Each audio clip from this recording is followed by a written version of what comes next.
Hello, everybody, and welcome to Millennial Movie Talk, episode 57. Whew. We are getting through 2020 by the skin of our teeth, barely. I am one of your hosts, Braden, joined, as always, by the wonderful Alex. Hello. The wonderful Michael. Howdy. We have a absence from Steph this week. She couldn't join us, unfortunately. I think a family member's out of hospital. Something's going on. Good for them. And we are once again joined by the always wonderful Dan McGuinness. Hello. How are you going? Good. Yourself? How are things? I'm just feeling great that I've replaced Steph.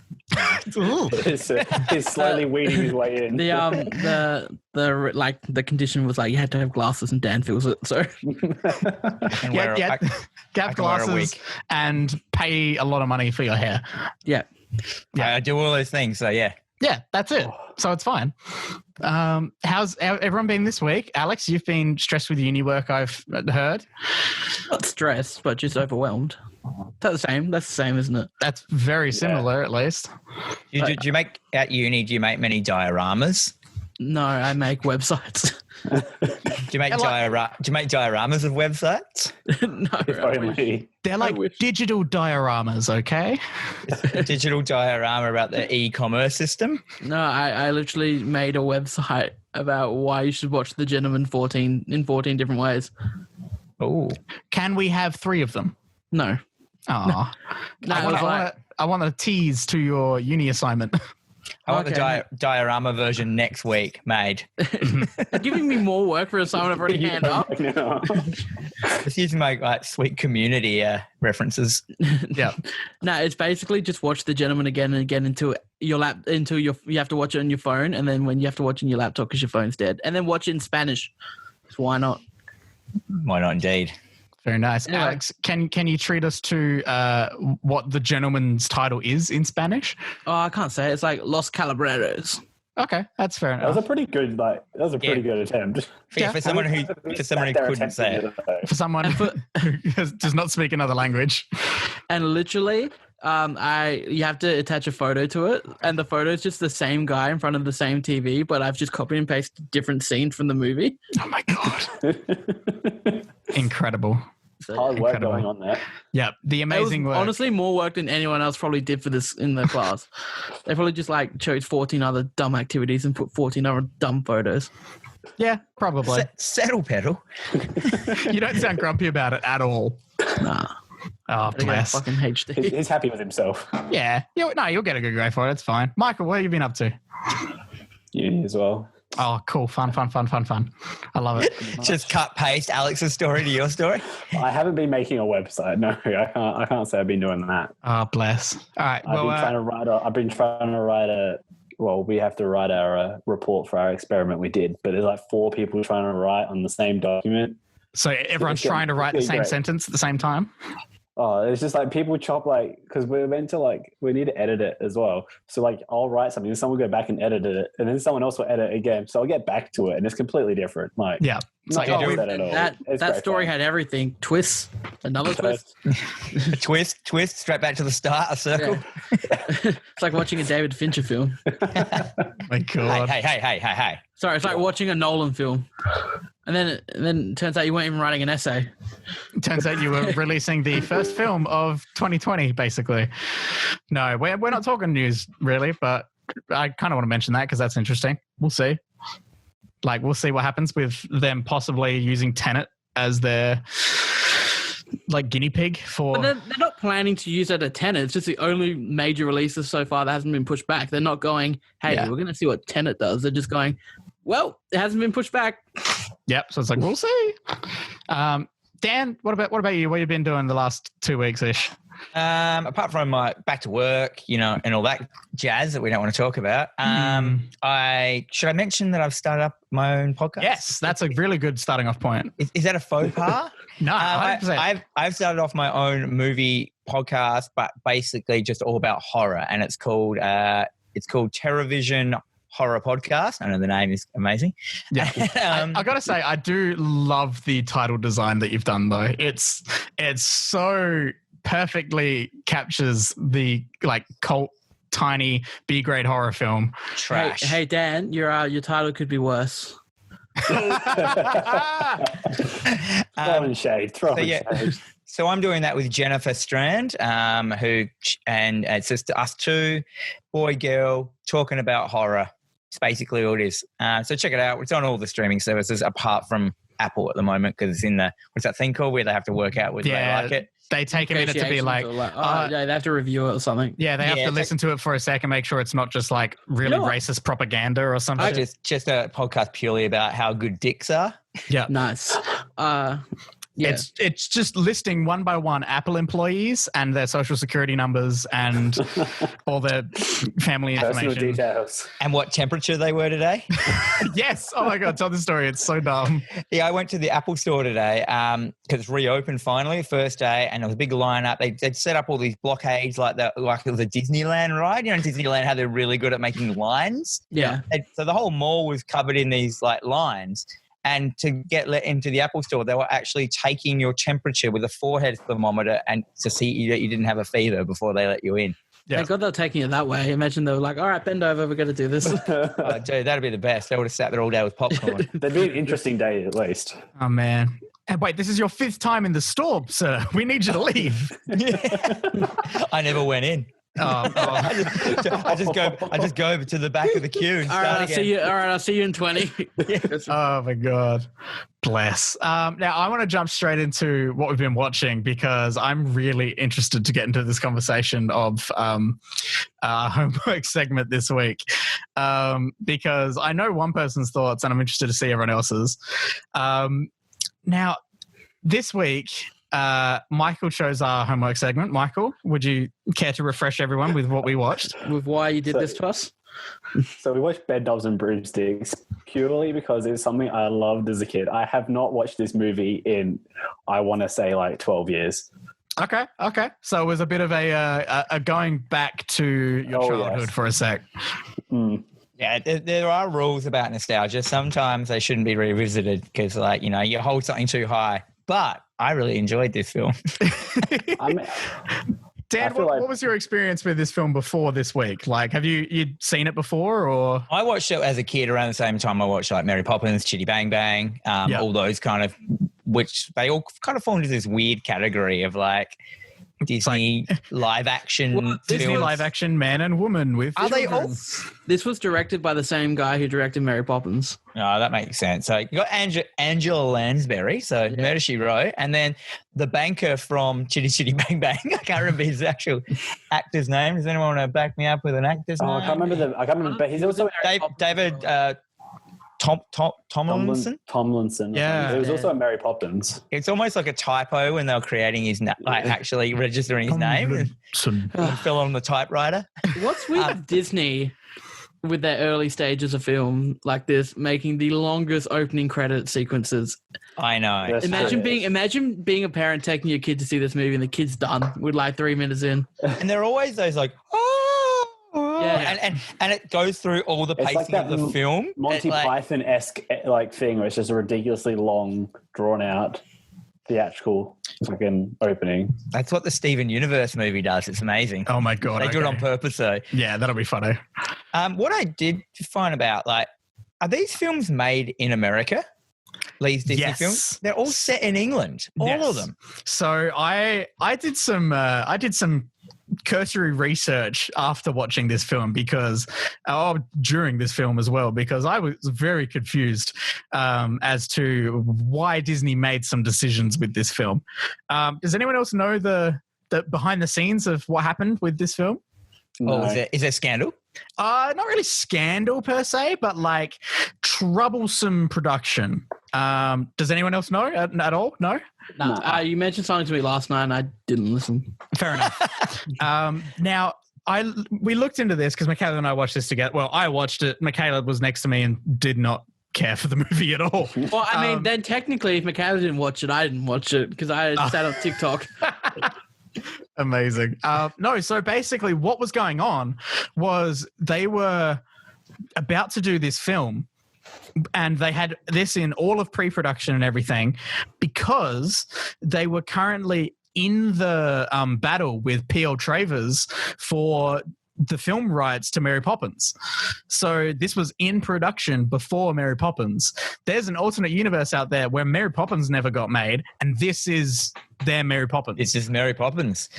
What about... That's crazy. Yeah, and then so during pre-production, they were arguing with P.L. Travers, trying to get it sorted and everything, and they were about to like get started on production of this film, and they got the rights to Mary Poppins and went, "We're doing Mary Poppins, drop this," and they dropped it entirely. And made Mary Poppins. Mary Poppins, amazing, like classic, incredible, did all this stuff. And then after that, the songwriters and the director, as Alex said, they were like, well, we want to go and do that still. Like, we want to do that anyway. Like, we want to actually make it. Like, we got so far with it. We're really proud of some of the songs in it. We really want to do this. And Disney were like, okay, yeah, I guess, sure, why not? And then this came out afterwards, even though it was started beforehand. Maybe before. For those who don't know what it's about. Yes, I was going to say. haven't said that yet. I've got a little quick overview. So Angela Lansbury, a.k.a. Murder, She Wrote,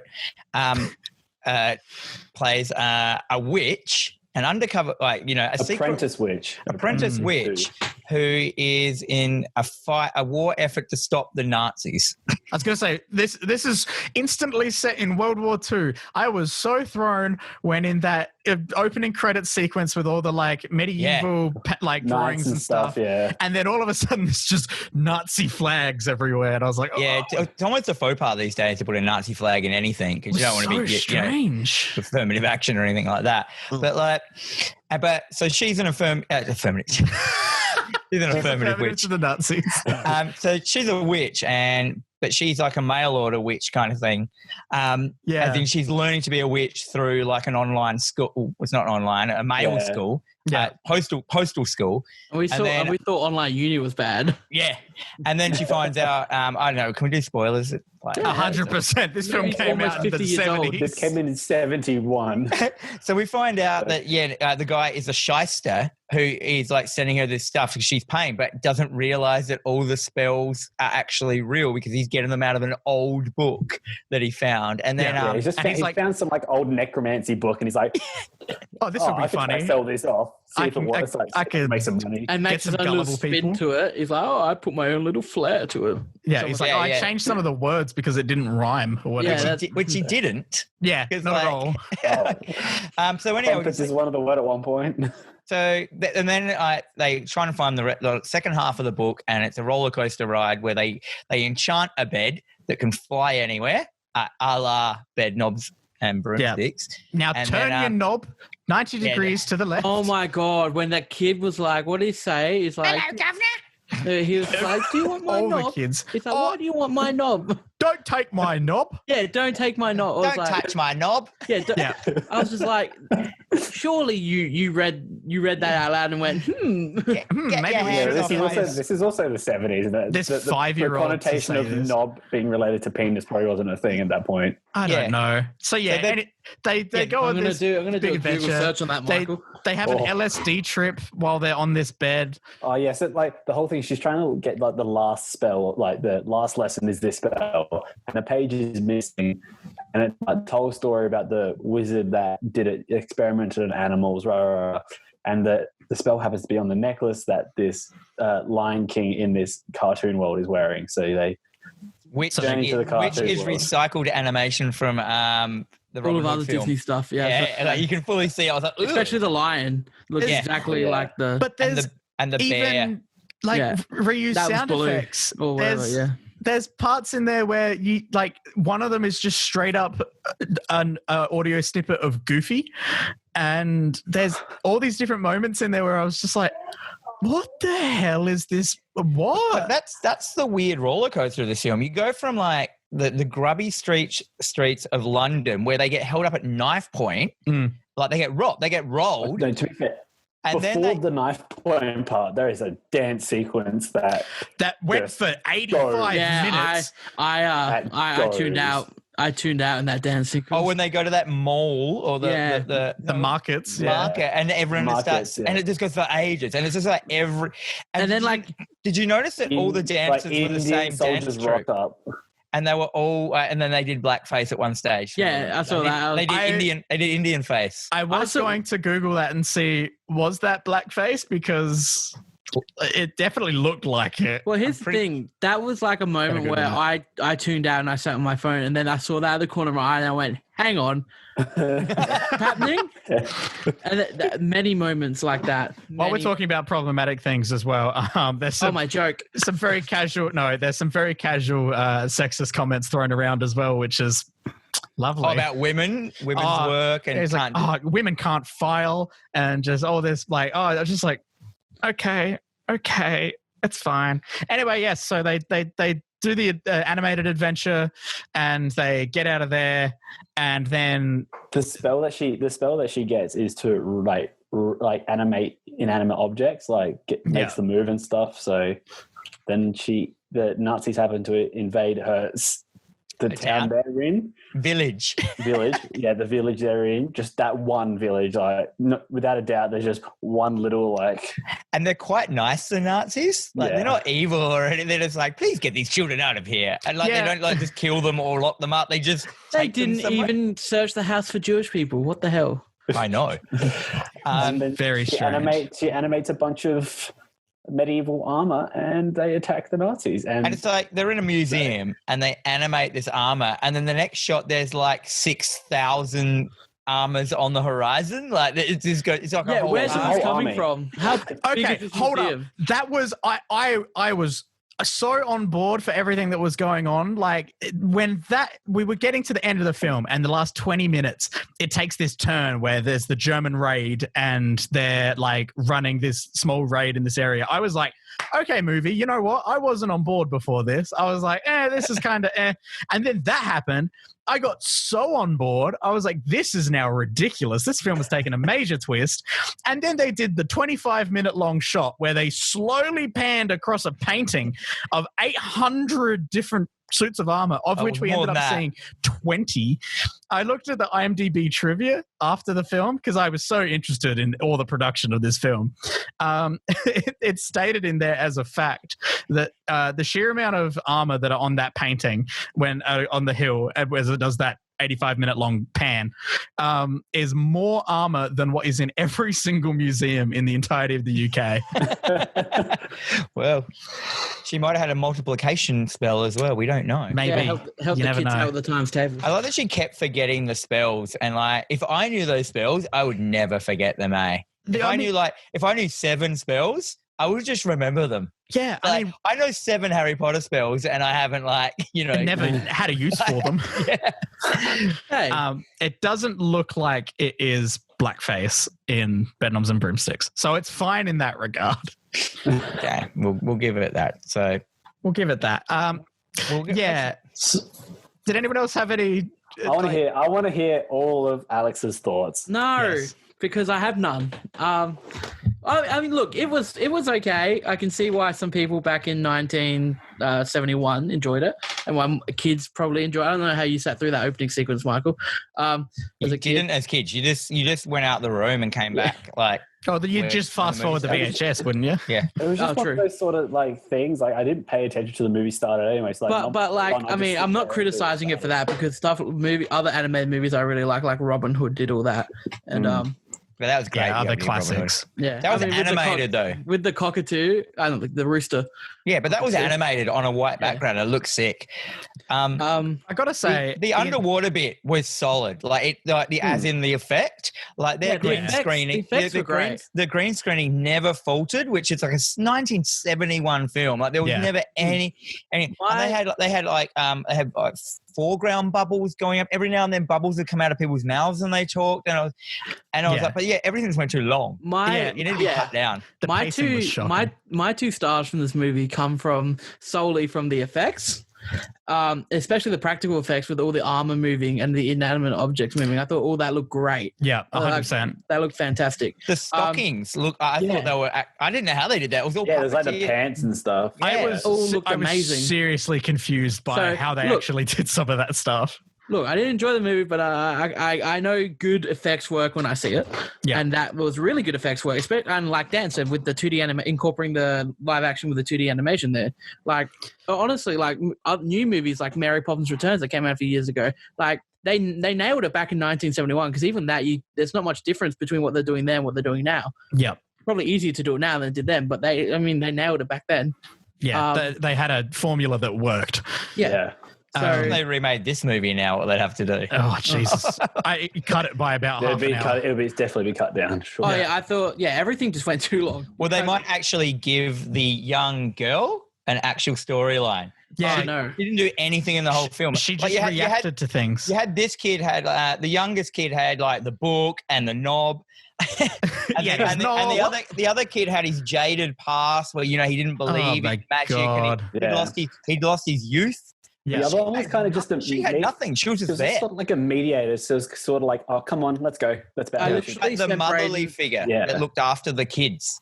I sent Braden a message like partway through this movie and went, oh my God, it's a fucking musical. That's good. Yeah. I'll tell you what, I had a couple of thoughts with this. Starting off, like early on in the film, I was like, okay, so I looked up, I was like, okay, so this came out just after Mary Poppins.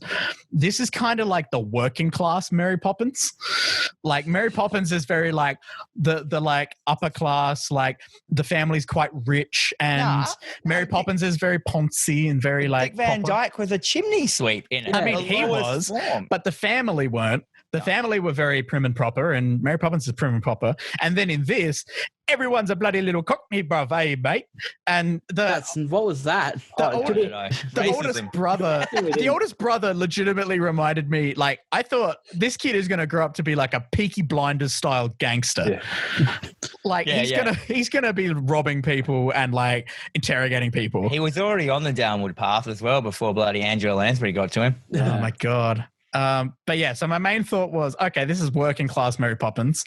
And then my main problem was just with pacing, I think was the main thing. I would say that too. This movie nearly went for 2 hours and I went, whoa, I'm a big believer.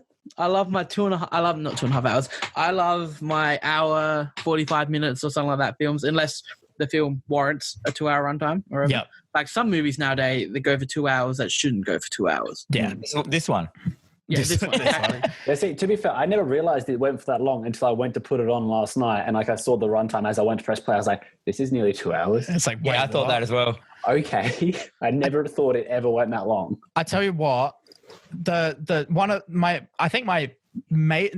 point in the film when I was like the moment where I checked out entirely for the longest time on this film until it won me back with its final 20 minutes was weirdly the entire like second and third of the 2D animation bit, because the underwater bit at the start was really good. And I was like, oh yeah, when they get to that, like on the island, it's just the fucking soccer game goes for an hour and a half itself, and it's just individual shots of all these stupid. There was no rules. But I was so checked out because I was like, this is just nothing's going on. It's literally just full of like small little gags, like, you know, the ostrich has its head in the ground and, you know, the lion comes along and kicks him in the nuts to get his head out. So I checked out with the market scene because that went for like the dance went really long. Yeah, I checked out there and then I was like, hang on, what? Someone's got a knife now? Okay, I'm in. It's like in The Office. It's like in The Office when Steve Carell's character thinks the most interesting thing you can do in a scene is have a gun. Yeah, the improv class. Yeah, and So then that got me back in. And then went to 2D World. I was like, okay. And when they left the 2D World, I checked out. And then I checked back in when a Nazi covers a guy's mouth and looks like he strangles him. Yeah. Oh man. Yeah, I gotta say, like, because I gave this 2.5. Like, I gave it 3. Maybe I was overzealous. You had a fun time, Dan. I gave it a 3 as well. I gave it a 2. Yeah. Yeah. Its overall rating is 3.4. Yeah, I imagine back in the day that would have been higher, but I think as it ages, maybe not so much. I definitely think this is a movie though you needed some sort of level of nostalgia for though. I feel like this is a movie where you needed to have not seen Mary Poppins first. Yeah, Like, maybe. Because the entire I time haven't seen Mary Poppins, so that didn't affect me. Yeah, but the entire time I was just thinking, I'd rather watch Mary Poppins right now. If you're going to watch any of these films, you watch Charlie and the Chocolate Factory. It's so good compared to this. And they're poor. That family, they got like 8 people living in one bed. How good is it? There's like the top review of this on what is it called? The site that we use, Letterboxd. Is one line, and it's like Angela Lansbury plays a witch who fucks up a bunch of Nazi arseholes.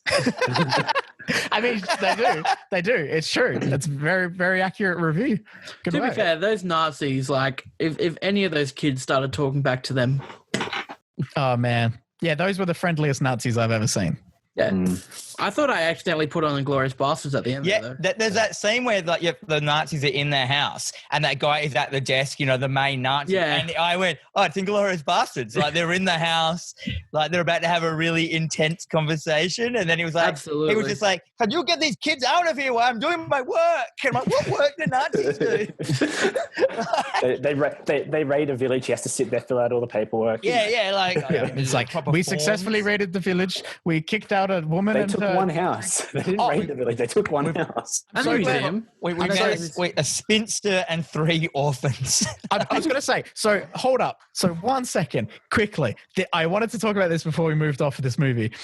The entire time, my brain was racking. At the start of the film, I went back and watched the start of the film. I Why? Exactly. So the reason why is because at the start of the film, it's prefaced that, okay, they're sending all the kids out of London because the bombings are happening, which is also timing-wise incorrect. I read on IMDb trivia. I've seen Narnia, so I knew that wasn't correct. Well, exactly. So they're like, okay, we're sending all the children out into the countryside. And also, you wouldn't send them to the Cliffs of Dover because that was where landing's happening. Anyway, they're sending all the children out to the countryside, and it's like, okay, cool, that's fine. At no point is it at all mentioned that they are orphaned. Oh yeah, they act like they're orphans. They all they're just sent to the country, and there no point in the storyline do they ever mention that they're orphans, whether they have family at home, and they keep saying like, oh, like we could like have a new family here, like you could be our new dad or something. Yeah, you're going to be our new father. It's like, do you guys have family at home? Like, what? They must come from a really shit house. I think they're war orphans.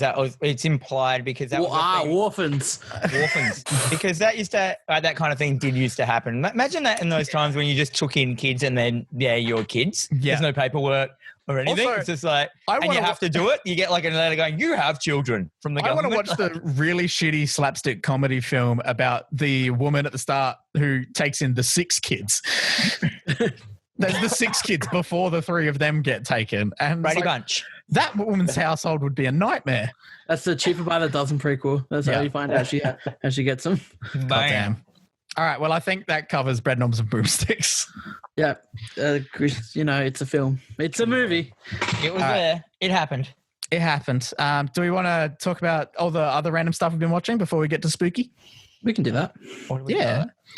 I've been watching MJ The Last Dance with my dad. Some more of that. I still need to watch that. Still very behind. Yeah. Next. Oh, it's so good.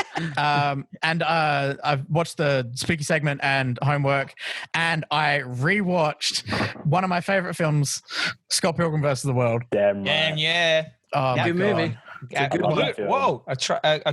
A quad agreement. Yeah, a chorus of just praise. Yeah, that movie's awesome. That movie is like so cool. That's also one of my favorites. Yeah, same here. I own it on the Blu-ray down there somewhere. Good work. I do too. As do I. But yeah, honestly, that I could just rewatch that like once a year and be like, yes. I mean, I love Edgar Wright. He hasn't made a bad movie yet. Yeah, he did. Baby Driver. Ooh, so much for the quad agreement. I have a poster of that in my room, Dan, so you better step off. That's all right. I'm sure plenty of men have Nicolas Cage. I mean, Nicolas Cage. Spacey. That's right. He's not on the poster. His name is, but yeah. Thank God. Bless. So Scott Pilgrim vs. the World. I love that film for a couple of reasons. Number one, the comics, and I own a comic shop.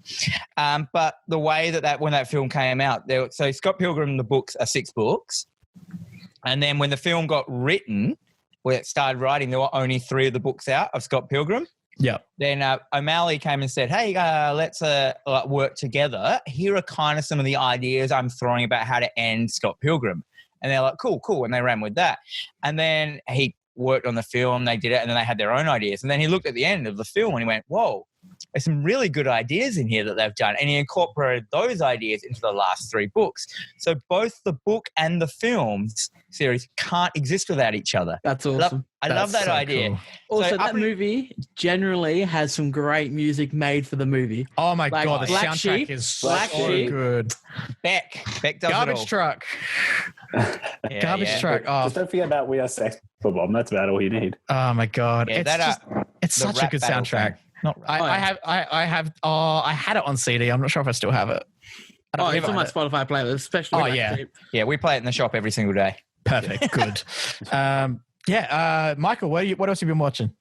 So I'm a bit ahead of you with the MJ thing. I've got the 2 new apps to watch. So Nice. I'm up to episode 7 or whatever it is now. Nice. I'm getting close to baseball MJ sort of Yeah, the time in return. it. So I'm scared to get that far in, eh? they had their little Kobe thing at the start, and I kind of, it hit the feels. It's not like a big tribute. They just literally put up, in loving memory of Kobe Bryant, and then they have him talking a little bit. Like, there is not much of him in that. It's kind of, they talk about it for a little bit, like when he entered the league and sort of thing. But it is like, didn't want to focus on it too much. Yeah, they don't really focus on him. Is it my understanding that doco has footage that's never been seen before? Because it said at the start that they exclusively found footage of like a dude who documented their whole season or something. Yeah, this is like all behind the scenes sort of. Yeah, like none of that. So no one's seen that before. That's crazy good. Like, that's like gold. How's this coming across those DV tapes? Like, oh shit. Shit, how do we never use these? No, it's just like, let's make a documentary. Oh my God. Yeah. Some of the more controversial, like, because like the first few episodes is a lot of like, it's not like it's painting MJ like he's really good and like, he's great dude, rah rah. But these and that, like the eps you're coming up to, Braden, start kind of going into a bit more like when people were trying to bring him down, like that they were using his gambling against him and all this sort of thing. So it gets really interesting, and I feel like it's just going to get even more interesting when it comes to the whole baseball and retiring from basketball, because there's great conspiracy theories about that. Off season. Oh, I'm so interested. The best thing is seeing like all these basketball players, and like some of them like they just taking shots at each other at this point, like because there's 100%. The Isaiah Thomas and MJ stuff, and then there's Charles Barkley and stuff, and they're all taking shots at each other. It's great. Perfect. Is there going to be the Space Jam episode? Is that happening? I think they're building up to a Space Jam episode. I think they are. Yeah, I didn't know nothing about the background of that film. Yeah. Actually. Literally what I've been seeing, because I am a Chicago fan, so I follow the Bulls. They have been posting like just all these updated posts like as each episode's about to come out. They just started posting stuff about Space Jam again, so I'm pretty sure in a coming episode they're about to mention it. I'm just waiting for the Larry Bird documentary to come out. Hell yeah, the Bird. Did you know how good is he at the start of it? And he's just got the mullet and stuff. And he's just the mullet and the mo. That guy's pretty good, isn't he? It's great. Oh, bless. What else have you been watching, Michael? I also watched The Gentleman. So that's the first time I've rewatched it. I watched that for this. It's fantastic. For the 8th time. For your uni assignment? What is it about? Oh, Dan, it is about Matthew One line. Matthew McConaughey plays a drug kingpin who's trying to sell off his business. Sounds interesting. That's a pretty good one line. Mm-hmm. Mm-hmm. If you had a second line, what would you say? There was a comma in there. Oh, second comma, Hugh Grant and Colin Farrell steal the show. Colin Farrell, man. Him in Kingsman. Can't go wrong. Well, I got this haircut because of him. I went into the hairdresser with a picture of him from Kingsman and said, make me into that. Firth. That's Colin Oh, Farrell, yeah, you're right. I'm going, oh, man, I'm getting all my man. That's very fair, because I also mix those two up because it's very similar. I mix those names up all the time. It's horrible. I think I mix those names up in a Fantastic Beasts commentary track. Nice. Yeah, Well, and I possibly. do the, like I said before, I do the Hugh Jackman and Hugh Grant. I get them confused as well. So there's me just like going on about how good is like, Hugh Grant as Wolverine. That would be a good film. Only if he was doing the same accent from The Gentleman.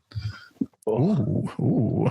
And Michael, I see some other stuff on your on So I your watched the new Rick and Morty episode. Dude. That was so bad. Not Yeah, bad. I It was not a fan of that. only okay. It was they went way too overboard with it. I reckon. I love it. It's very. Did you? Dan loved it. I couldn't get over it. I watched it like 3 times in a row, then went to their website at the end, and then the joke was on me. Have you said that's No, I haven't been to that website. What's on the website now? well, there's just a fake error code. Oh, really? As in you're the consumer. Consumer, You that's fucking good. came to this website. You're the idiot. Like, I'm like, Oof. fuck. Like, they could have put something there, but they made a fake, like, it's an error. It's not real. Because they keep going, it's real. Go to it. And like, shit. Like, the final joke is you going to that website. No, Were they doing a parody on Snowpiercer at one point too? Did it feel like that? I thought Yeah. that. I thought that, but no, it was just. I don't think they intentionally did. I think it kind of just came out that way because I think they were just going into the whole whatever it was. I really can't remember too much about it. It was It was kind of like it was crazy. It was like a it was just yeah. There's only one bit I didn't understand, like, and it's the bit where like the dude was in the arcade and then he became the spinning god. Yeah, that I didn't get that either. Outside, he was in the space in the imagination. Is that sort of? Oh yeah, it was about like story continuity and stuff like that, and it was about alternate like continuity lines within the world, which was in a toy train, which created that, which was a product. It all made sense in a Rick and Morty way. That it was basically a weird, like, it's like a commentary on like COVID, as in COVID-19 kind of stuff. Yeah. And consumerism and story writing and paying out like that. Oh yeah, it was, to me, when I just started watching, I was just like, because my mate, like, who's very, very smart, like Nick, who runs like all my stuff, he was like, have you seen new Rick and Morty? And I'm like, nah, I didn't even know there was one. And then I go, is it good? And he goes, I don't know. I went, oh shit, if Nick doesn't know, like, he can, like, pull apart everything. Like, you want to talk Star Wars or something to that dude, and like, it's crazy. And but no, yeah, like the things they hit on, and like doing that thing where they showed, because it was out of continuity stuff, and then they showed all the stuff that people are assuming is going to happen in Rick and Morty, like the big ending, the big ending with like all this shit, with and then evil Morty, showing that none of that shit's going to happen now because it's not in continuity, because everything that was in there can't happen in the show. And so they actually put in everything that everyone's wanted in this like end continuity bit. And the bit where they were like throwing themselves into different continuity, and you had like Morty as like a red, and then it goes to another one, and he's lived his whole entire life as that war vet kid to go to that point to kill Rick, to tell him so he'll get him out of the simulation, like for that 1 second back into the thing. And I was like, fuck. It's a big brain show.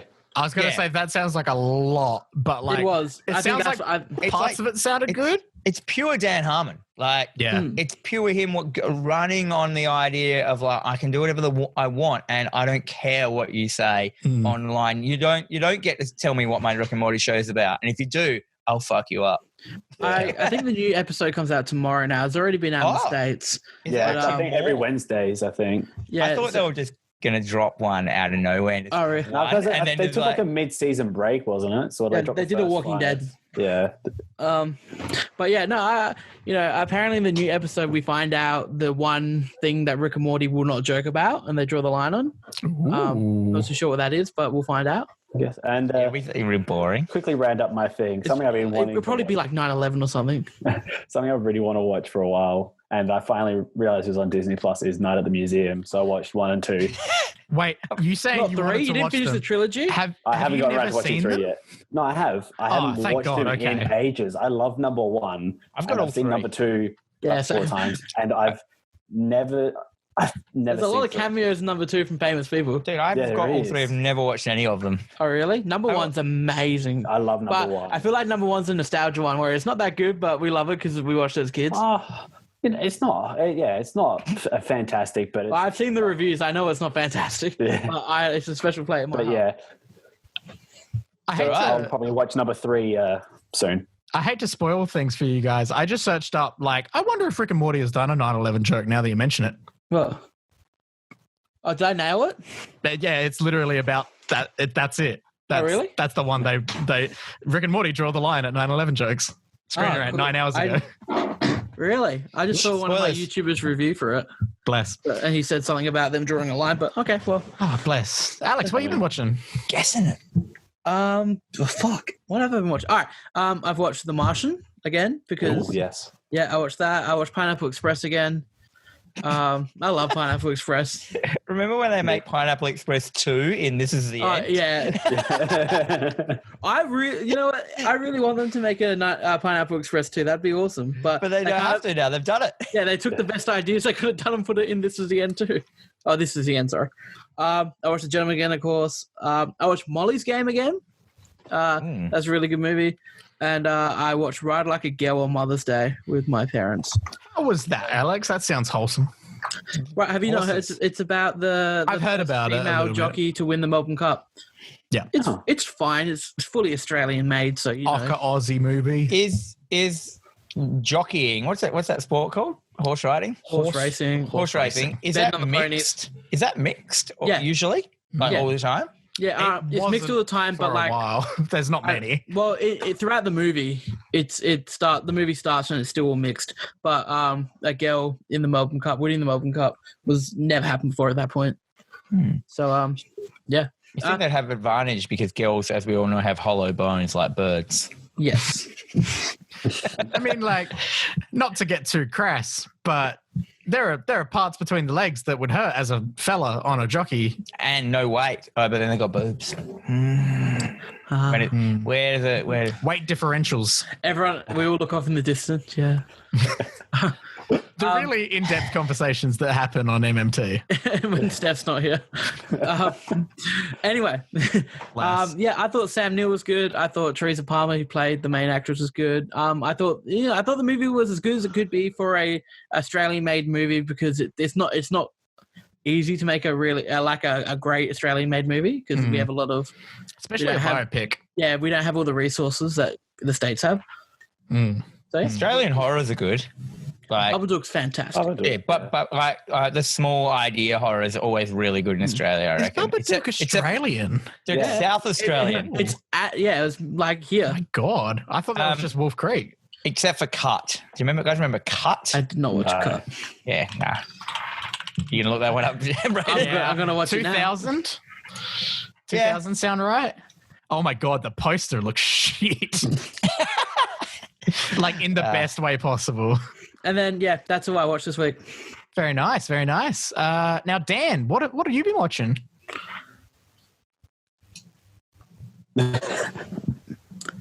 Hello? Dan, internet's cut out? Maybe. We lost him. Dan's frozen on the face of panic. Oh, bless. I think that's Dan going, oh, my internet's about to drop out, and then it went. Yeah, I'm going to give Tony that she's been holding this face the entire time. Because the Northern Lights stopped, I'm pretty sure. Oh, yeah, true. They would have been moving. With that, hopefully... Good on, if it is him, good on him. I can't get over the face of it. It's so Any audio-only listeners are listening to this, go check out the YouTube video because...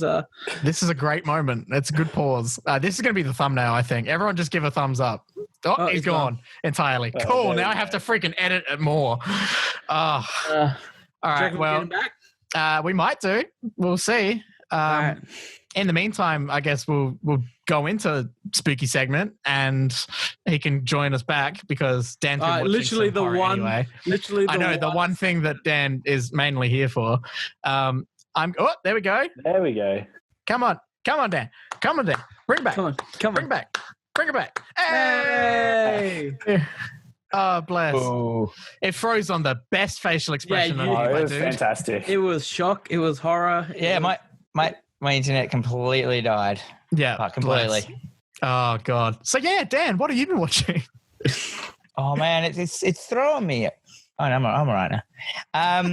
Sorry, I'm completely. I got bedazzled by all that.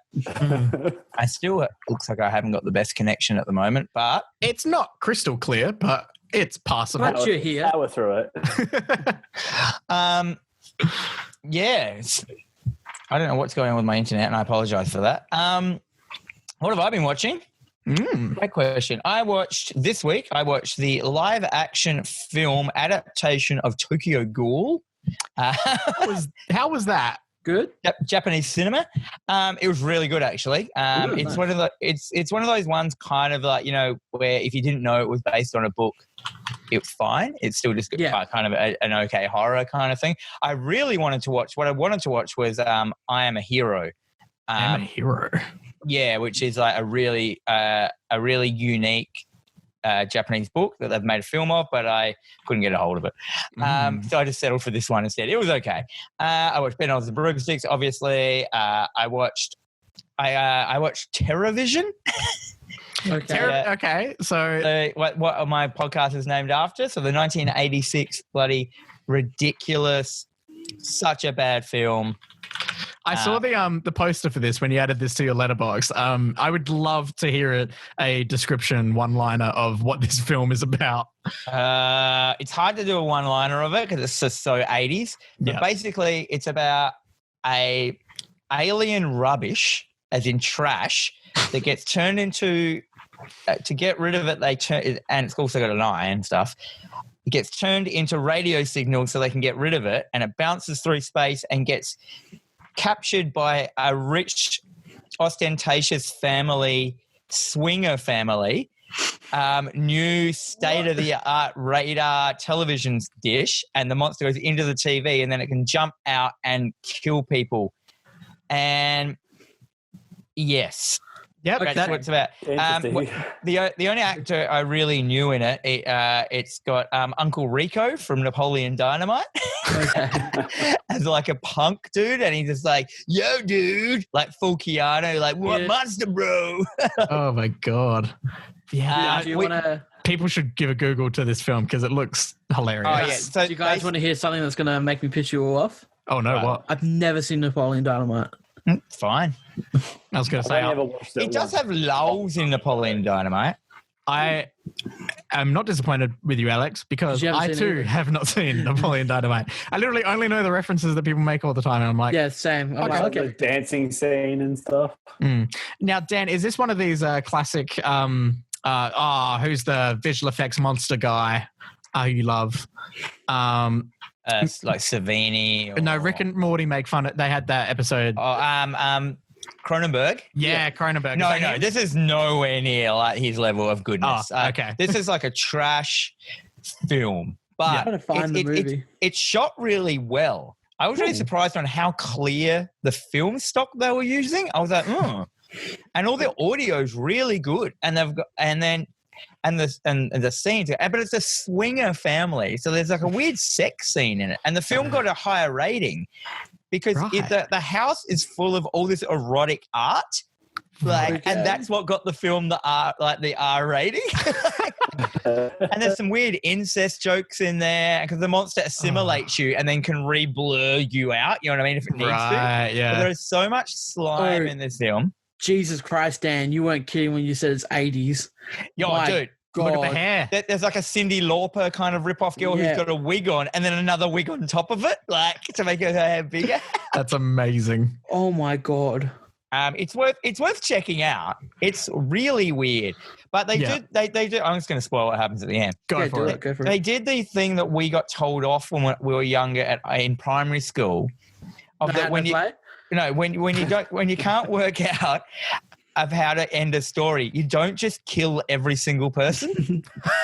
There's like 3 survivors, and then at the end, how good is that? Oh, that's amazing. Then at the end, they just all get sucked into a monster, and it's like the credits roll. And I'm like, within like 30 seconds. Move. Move. But no, that's what happens when you're running out of film. it was out there. Oh, bless. What else? All my stuff. And I sorry, just had a quick look as well before we move off TerraVision. One final line. As of July 2019, TerraVision held a 0% rating on Rotten Tomatoes. And this is why we named it a horror podcast. Sorry. It's like the ultimate kind of like trashy. Looks like the turtles are now coming out. The fuck was that? What the fuck was that? About turtles. That was Is that your wank bank of some turtle porn you were watching? No, so legit. The last thing I was on some CNN entertainment thing, and like it was basically, The Simpsons predicted murder hornets. I was like, what the fuck? And I clicked it, and then it must have preloaded a video about turtles racing. Sure it was. Oh, Alex, great work. All right, Dan, what else have you been watching? I was actually Googling TerraVision. Oh, bless. I watched Captain Marvel, but we're not going to get into Captain Marvel because we all know what Captain Marvel is. It's Captain Marvel, as in the new Captain Marvel. Dan, did you see our tier list for what we did? I did, but I can't, for the hell of me, remember where anything was in that list because I had enough trouble remembering like how the tiers worked. Was that like uni? Right. Yeah, university grading. You should have had a D for distinction. No, do as uni grading. No, it's done in the Sonic ranking style, where like S is like the best. So I thought it was like Street Fighter as like your S move, your special move ending was like S grade, and then from then you go like. Gotcha. But anyhow, I had a lot of trouble just like visualizing what even the letters were as they were happening.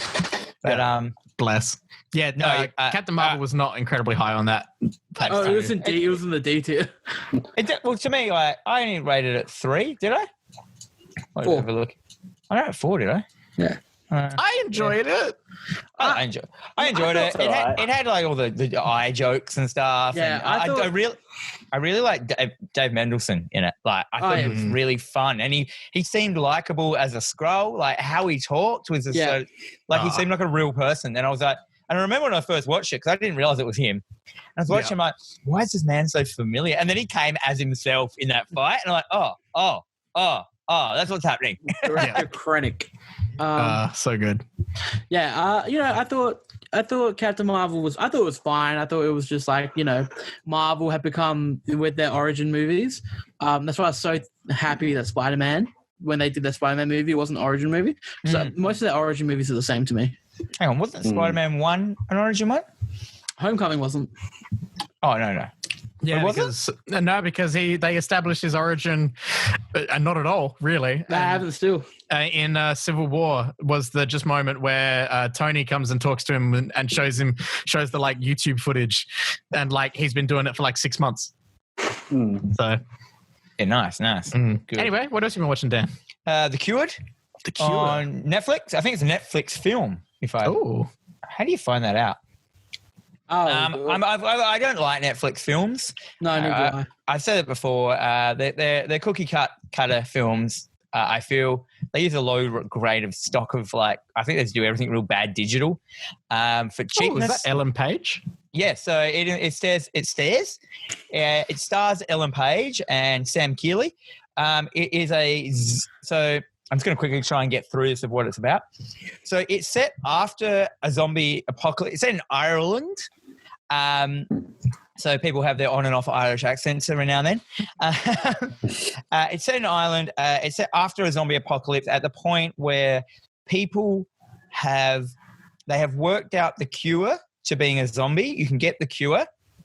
The only problem with the cure is that when you have it and you turn back into a human, you can remember everything that you did as a zombie. I know. Straight away, you're like, oh, damn. So you remember if you tore your family up, your children, your wife. So straight away, you've got that to deal with. Secondly, there's a second branch of people called the rejected. These are the people that reject the cure and they stay as zombies. But because there is now a cure for the zombie outbreak, they're no longer considered as zombies because, there is a chance to bring them back. So do you know what I mean? So so the laws of their rights and stuff are different. So you've got that kind of like going. Then you have obviously the normal people, the people that are infected by, the zombies, they all are zombies. And when you become cured, you are basically detained as like a refugee, like kind of thing, imprisoned at first. And then you come out and you get a caseworker, a military-run caseworker. Everyone hates you because of what you've done. You know, you see kids going back to their parents and they're like, fuck off. I saw what you did to my wife or your mother and stuff like that. So you've got all this like crazy politics going. And then, but then they run into it that when people talk about when they were zombies, like they were just like it was just this urge that you couldn't control yourself. Like you knew what was happening the whole time, but you couldn't stop yourself doing it. Ugh. But then you also have this mentality that when they're another zombie, like they communicate like through like, you don't know how, like a kind of a pack mentality kind of thing. And they kind of need to hang out with other people that are cured. Right. Because like they miss, they keep that pack mentality. Yeah, and so then there's like a really interesting premise. Yeah, is the movie good? Because it sounds like it's quite it's really good. So there's this class war, and so the main character is a cured person.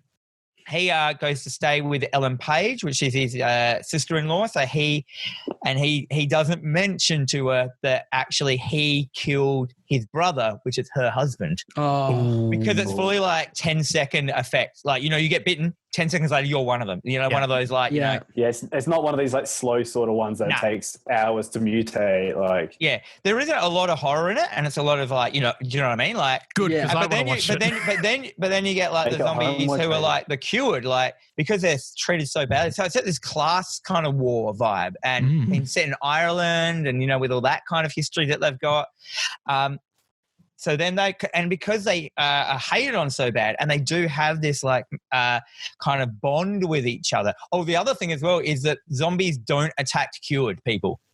Oh, so they consider themselves better. Yeah. So there's all these levels of like shit happening. And I was just, is it a Netflix film? Did you guys look it up? Yes. I don't think it is. Is it? It's not a Netflix on film. Netflix. It's on Netflix. It's on I don't think it's a Netflix film. It's not a Netflix film. Sorry, no, it it's doesn't have the symbol next to it. It's an IFC film. But yeah, so you got Ellen Page in it. She's not the main character. She's in it a fair lot. I'd say she's supporting.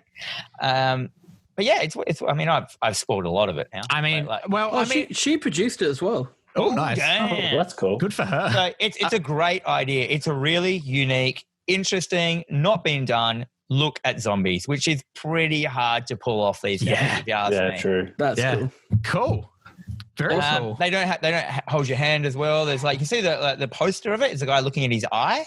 Yeah. And they never mention anything about that. It's just that when you get that they shine a torch in your eye and you have to show that mark to say that you're a cured. And you assume that they've gone through some sort of surgery, or that's where they had to put the needle in. You don't know. Like, and it's nice. It's nice not to know those things because it doesn't matter. Yeah, it's cool to start to like, I wonder how that happens. It's directed by Dave Franey, who I looked up and it's done nothing. Good for him. You know what? He's done a couple of things, but like, yeah, you know what I mean? Like nothing worth mentioning. Good for them. All right. Well, I think with that, only gave it 3. Bless. With that, we will jump into the final part of the show for this week, and that is Spooky Scary segment. Cue the music.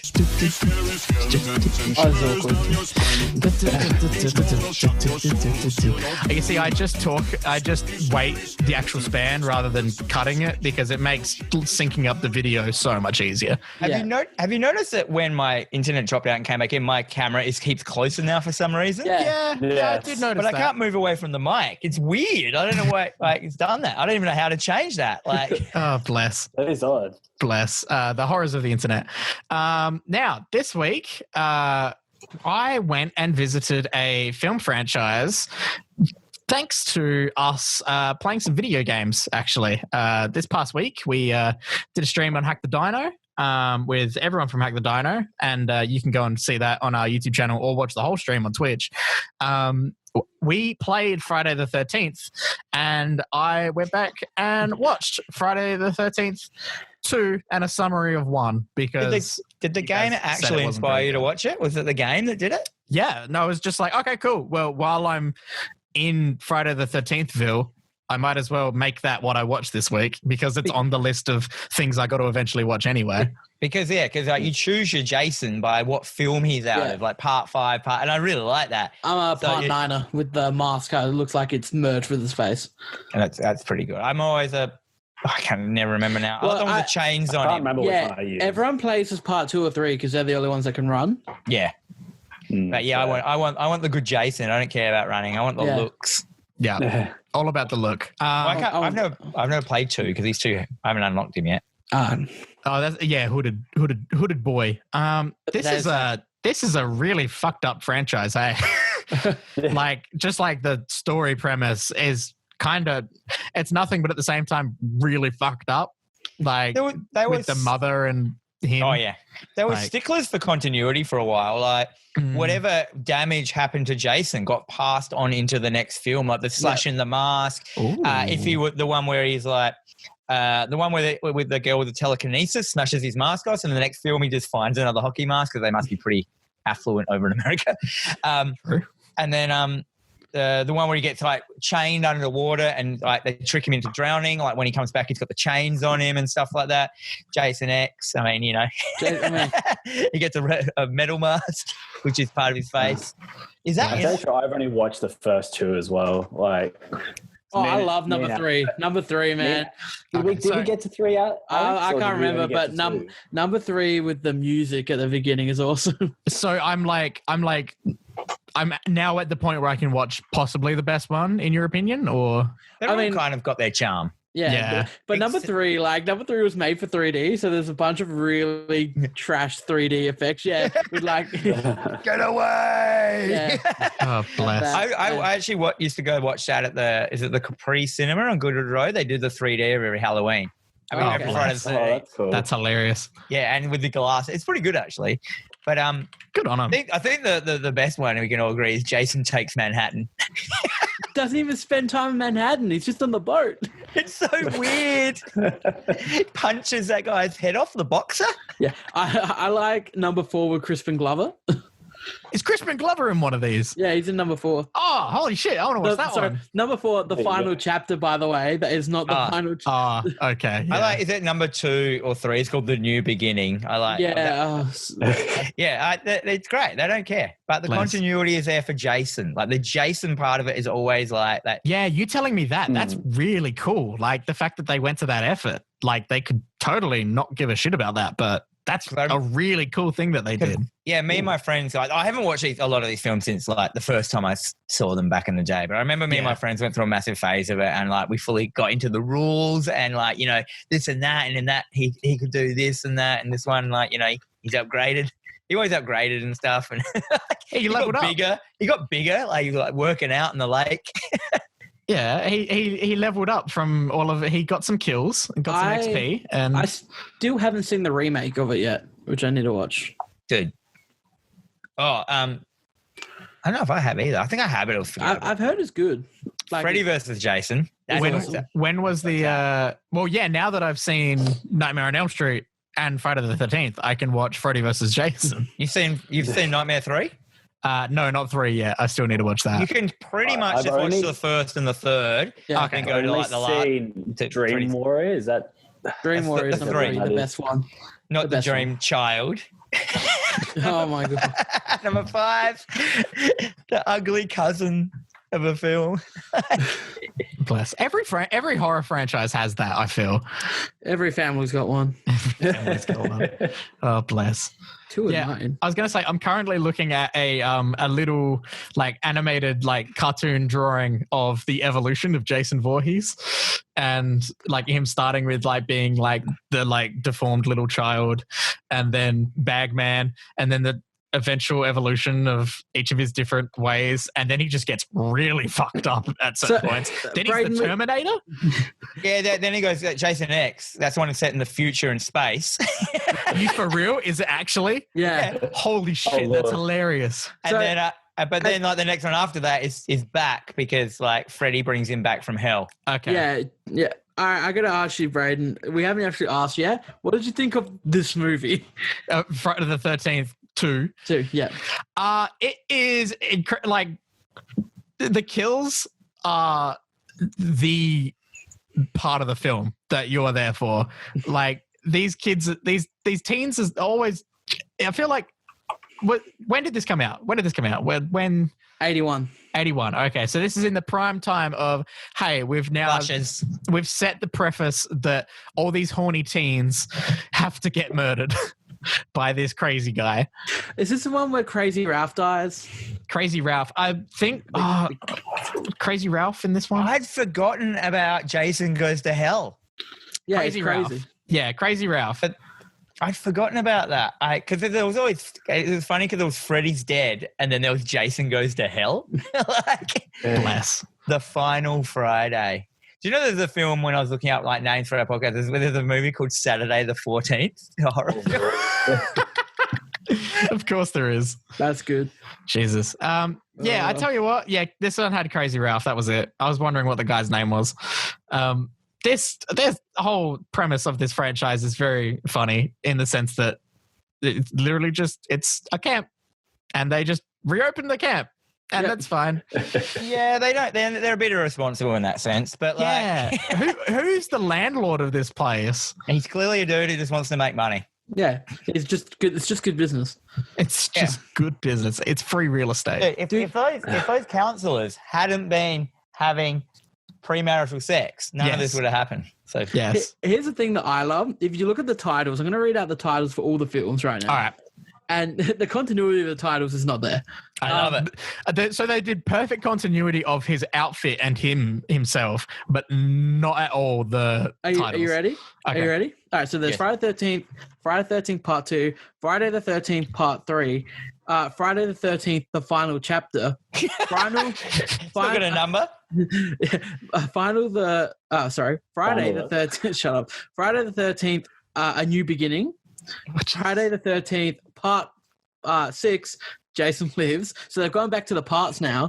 Okay, yep. So they brought Part back into it. Friday the 13th, Part 7, The New Blood.